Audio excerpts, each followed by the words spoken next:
Welcome, student. Today I am going to discuss another part of balancing of rotating mass. In previous video lecture, I already discussed that there are four important cases when we studying the balancing of rotating masses. So now,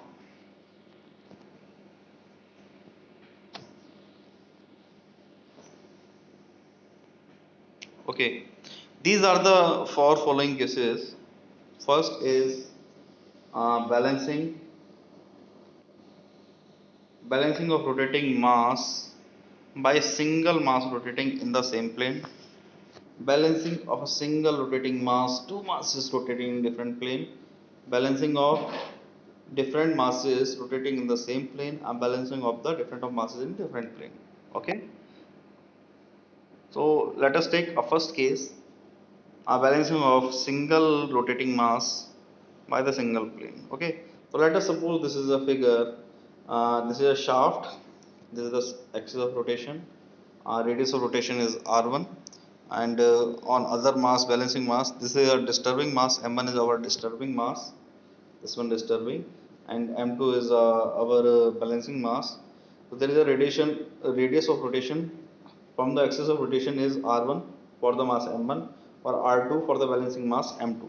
Okay, so let us consider a disturbing mass m1 attached to a shaft rotating omega radian per second, which is shown in figure. Let r1 be the radius of rotation for mass m1, that is the distance between the axis of rotation of the shaft and the center of gravity of the mass m1.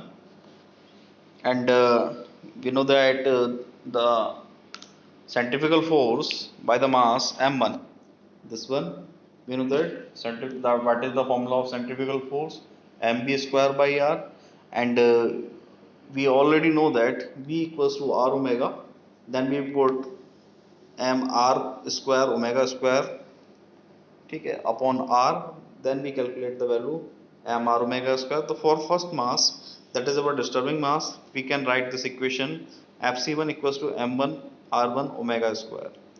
Similarly, the centrifugal force act radially outward produce the bending moment. In order to counteract the effect, this force balancing mass m2 may be attached. So centrifugal force on other end is equals to m2 omega 2, sorry, omega square r2.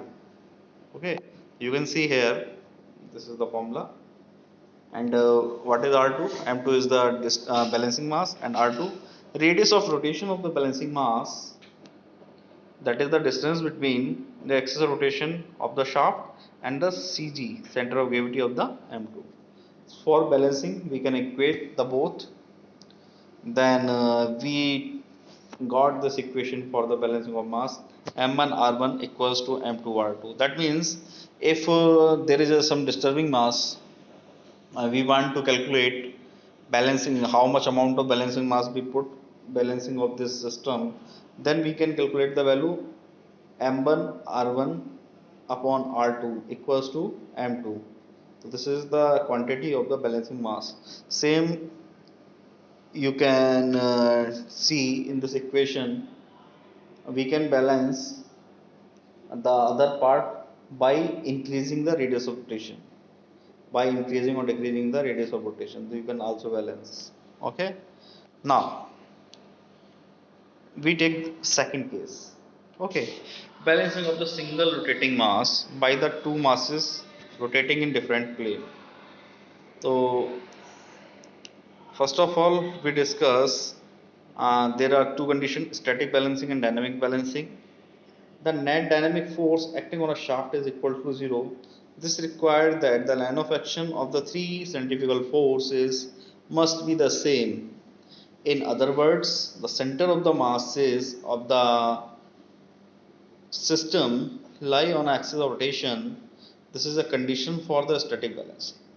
Second, the net coupled due to the dynamic forces acting on the shaft equals to 0. In other words, we can say if the equation first, a condition first or second is satisfied, then we call this is an example of the dynamic balancing. Okay. I hope you all of you understand by the helping this video what I am trying to say you. Okay.